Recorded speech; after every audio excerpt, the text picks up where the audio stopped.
Hey everyone, what's up? Welcome to my channel, or better yet, your channel. Today I'm going to talk to you about the location and firing order of the cylinders in a Chevy Astro with a 4.3-liter six-cylinder engine from the years 1996 to 2002.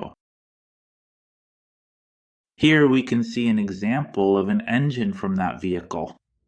To find out the location and firing order of the cylinders, the first thing we need to do is stand in front of the vehicle.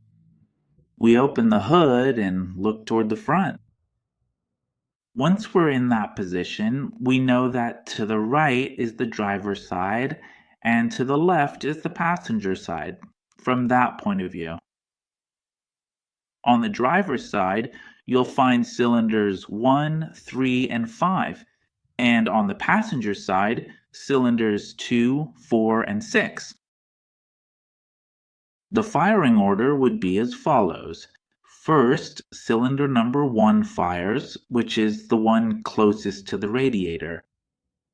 Next, cylinder number 6 fires, which is the one near the windshield. Then, cylinder number 5 fires, which is also near the windshield on the driver's side. Next, cylinder number 4 fires, followed by cylinder number 3, and finally cylinder number 2 fires, which is the one by the radiator. Well, folks, I don't have anything else to say. See you in the next video tutorial. See you soon.